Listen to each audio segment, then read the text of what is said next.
اللهم صل على سيدنا ومولانا محمد اللهم صل على سيدنا ومولانا محمد وعلى آله وصحبه وبارك وسلم. الحمد لله رب العالمين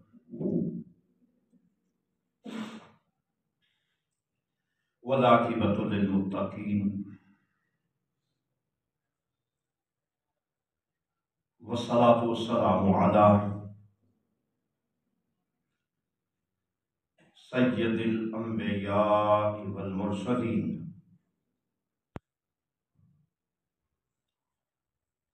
وعلى آله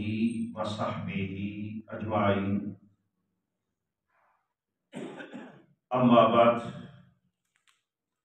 فأعوذ بالله السميع العليم من الشيطان الرجيم. بسم الله الرحمن الرحيم. سبحان الذي أسرى بعبده ليلا من المسجد الحرام إلى المسجد الأقصى الذي باركنا حوله لنريه من آياتنا إنه هو السميع البصير. آمنت بالله صدق الله مولانا العظيم. إن الله وملائكته يصلون على النبي يا أيها الذين آمنوا صلوا عليه وسلموا تسليما. اللهم صل على سيدنا ومولانا محمد وعلى آله وصحبه وبارك وسلم. مولاي صل وسلم دائما أبدا على حبيبك خير الخلق كلهم. يا رب بالمصطفى بلغ مقاصدنا واغفر لنا ما مضى يا واسع الكرم. مولاي صل وسلم دائما ابدا على حبيبك خير الخلق كلهم. يا رب بالمصطفى بلغ مقاصدنا واغفر لنا ما مضى يا واسع الكرم. مولاي صل وسلم دائما ابدا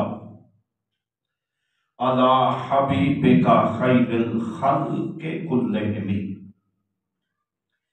صلاة وسلاما عليك يا سيدي يا رسول الله وعلى آلك وصحبك يا حبيب الله. الصلاة والسلام عليك يا إمام الأنبياء والمرسلين وعلى آلك وصحبك يا جد الحسن والحسين. اللہ پاک کی حمد و ثنا اس کے پیارے حبیب مکرم علیہ السلام کی تعریف و توصیف کے بعد اللہ وحدہ لا شریک کا کروڑ لطف و کرم ہے جس پروردگار کی مدد و نصرت اور فضل و کرم سے ہم اللہ کی رضا اور خوشنودی کے لیے مسجد میں جمع ہیں. میرا رب ہم سب کا مل بیٹھنا اپنی بارگاہ لازوال میں شرف قبولیت سے نوازے اور ہم سب کے لیے اپنی اور اپنے حبیب علیہ السلام کی قربت میں اضافے کا سبب بنائے. رجب المرجب میں جہاں ہم میلاد علی اور اس سے قبل مخدوم کائنات کا ذکر مبارکہ، پھر اہل بیت کے فضائل و مناقب کی حاضری اور نوکری، اور پھر چونکہ معراج کا ایک اور بہت بڑا پہچان کا سبب ہے، وہ ہے حضور صلی اللہ علیہ وآلہ وسلم کی معراج مبارکہ۔ معراج، واقعہ معراج حضور صلی اللہ علیہ وآلہ وسلم کے معجزات میں سے بہت بڑا معجزہ ہے، اور اتنا بڑا معجزہ کہ پھر جسے قیامت تک انسانیت کے لیے ایک چیلنج کا درجہ بھی ہے کہ معراج مصطفیٰ صلی اللہ علیہ وآلہ وسلم میں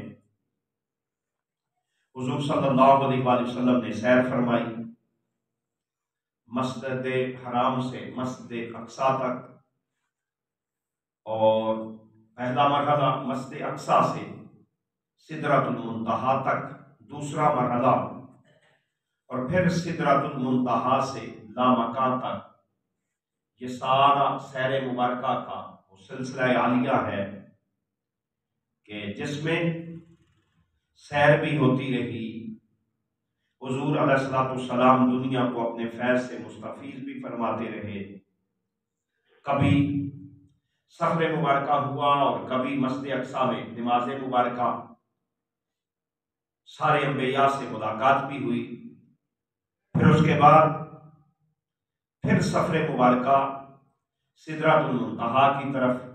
پہلا آسمان، دوسرا، تیسرا، چوتھا، پانچواں،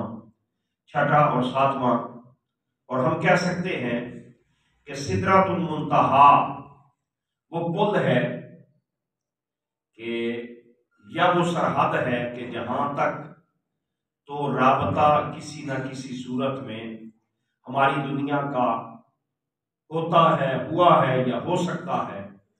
مگر اس سے آگے وہ مقام مبارکہ ہے کہ جس پر حضرت جبرائیل علیہ السلام نے عرض کیا تھا، یا رسول اللہ، میں اس سے آگے اگر ایک بال کے برابر بھی جاؤں گا تو جل کر راکھ ہو جاتا، مگر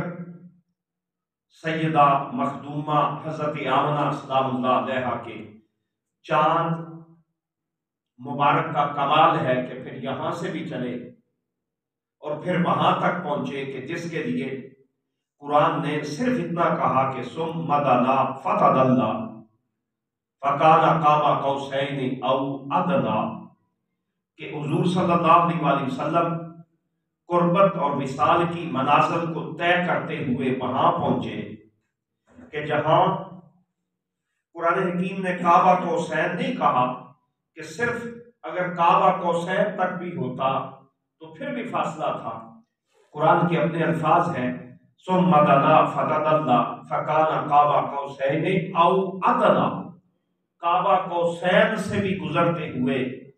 وہ قربت کے وہ لمحات نصیب ہوئے کہ جہاں پھر قربتیں بھی ختم ہو گئیں، جہاں وصل کا تصور بھی رک گیا، اور جہاں یہ ساری کی ساری دوریاں جب قربت میں بدلی تو اللہ پھر اعلان یہ فرماتا ہے کہ ما ذاق البصر وما طغی، کہ میرا حبیب مکرم صلی اللہ علیہ وآلہ وسلم ان قربت کی ان منازل میں تھا کہ جہاں پھر اس نے جو کچھ دیکھا نہ اس کے دل نے جھٹلایا، نہ دیکھنے میں اس کی آنکھ جلتی۔ اب جو سوچنے کی بات ہے کہ معراج مصطفیٰ صلی اللہ علیہ وآلہ وسلم وہ واقعہ مبارکہ ہے کہ جسے بعض اوقات یہ شاید گمان کیا جاتا ہے یا کوشش کی جاتی ہے کہ اسے خلط ملط کر کے، حضرین محترم و مکرم، یہ قرآن کی نص سے ثابت ہے واقعہ معراج مصطفیٰ صلی اللہ علیہ وآلہ وسلم، اور سورہ بنی اسرائیل میں 2 جگہوں پر، اور تیسری جگہ پوری 17 آیات ہے سورہ نجم کی جن میں سارے کا سارا واقعہ معراج بیان، یعنی عام کوئی اس میں ہم نہیں کہہ سکتے کوئی سطحی سی بات ہے یا کمزور روایات کا تصور ہے، یا بعض اوقات کہا جاتا ہے کہ کتنا اس پر زور دینا یا زور دے کر بیان کرنا، اس کی اس لیے ضرورت ہے کہ آپ دیکھیے قرآن حکیم نے کیا اعجاز اپنایا کہ واقعہ معراج مبارکہ کے آغاز کے لیے، حالانکہ سفر تو حضور کا تھا، جب میرے آقا صلی اللہ علیہ وآلہ وسلم کا سفر مبارکہ ہے تو اس میں اللہ نے آغاز سفر سے نہیں کیا، اللہ نے آغاز کیا سبحان الذی اسرا، پاک ہے وہ ذات، اور سبحان سے ایک مراد وہ ساری طاقتوں والی ذات ہے، کون؟ جسے اللہ کہا جاتا ہے، اور اللہ کا تصور یہ ہے کہ اللہ نے حضور صلی اللہ علیہ وآلہ وسلم کے واقع اعلان کے پہلے جو اعلان کیا وہ اعلان یہ کیا کہ سبحان الذی اسرا بعبدہ، پاک ہے وہ ذات جو اپنے حبیب مکرم صلی اللہ علیہ وآلہ وسلم کو لے گئی یا جس نے سیر کروائی اپنے عبد مکرم کو، جس کا مطلب یہ ہے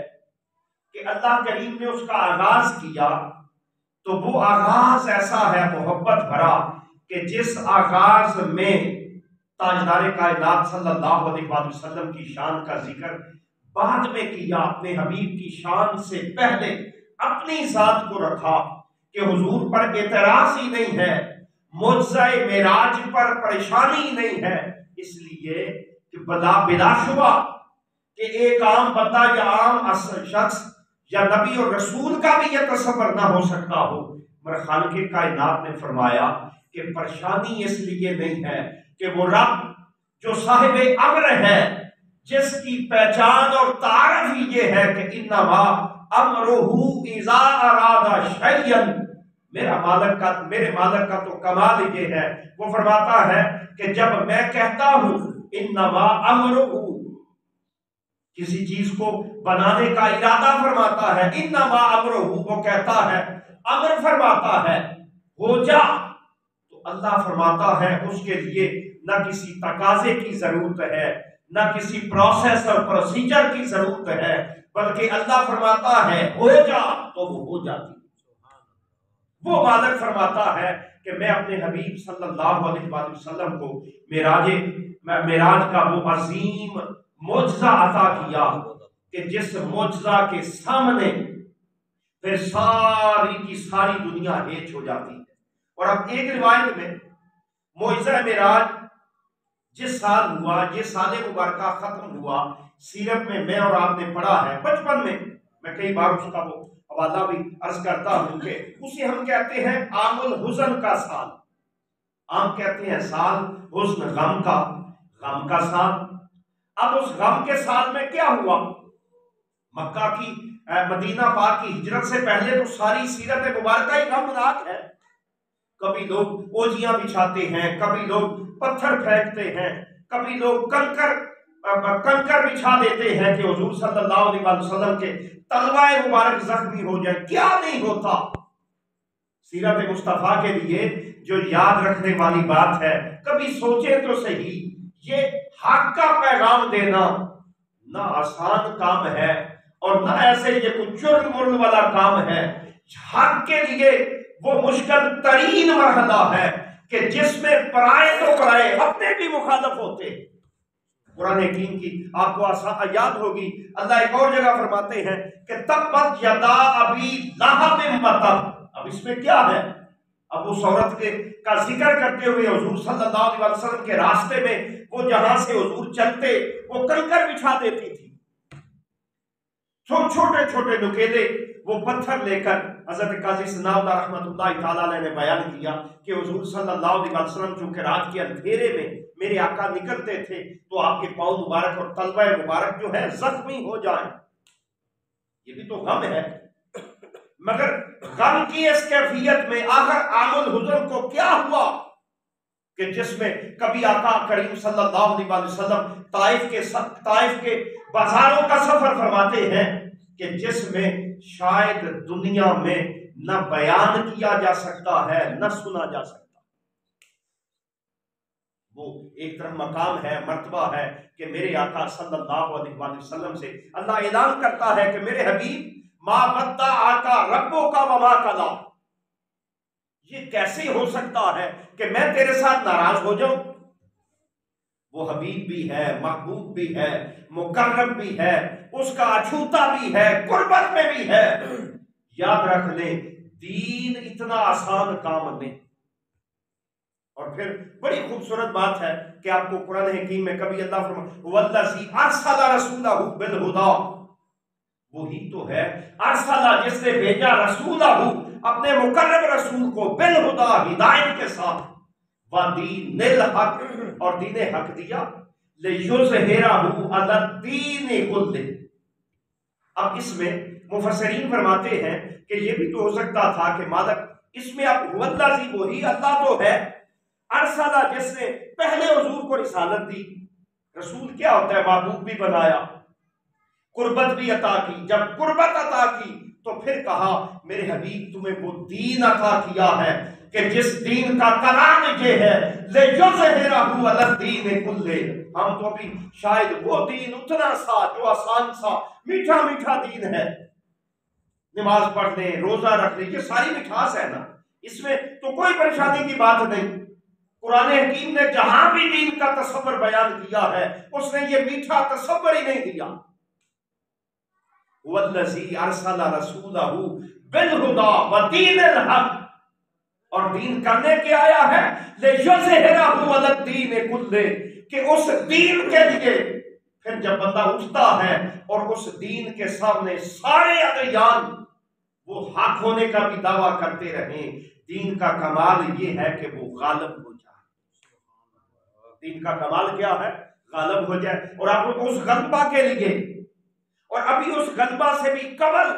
مکہ کے لوگ حضور صلی اللہ علیہ وسلم کو نہ سنتے ہیں نہ سننے دیتے ہیں، اسی جس راستے میں وہ کنکر بچھاتی ہے، میرے آقا صلی اللہ علیہ وسلم صبح صبح اس چوک میں کھڑے ہو جاتے اور لوگوں کو محمد صلی اللہ علیہ وسلم مخاطب کر کے کہتے ہیں اے فلاں بن فلاں، فلاں بن فلاں، اے فلاں بن فلاں، میں محمد ہوں، حق ہوں، سچ ہوں، اور میرے راستے پر آ جا تو کامیاب ہو جائے گا۔ وہ کہتے ہیں لو جی نویں گل،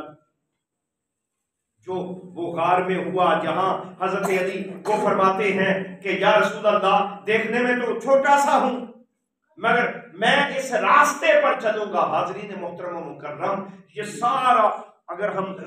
اپنے سبجیکٹ سے شاید دور نہ ہو جائیں تو یہ سارا دین میرے آقا صلی اللہ علیہ وسلم نے پہلا جب اعلان کیا ہے دین اتنا مشکل ہے،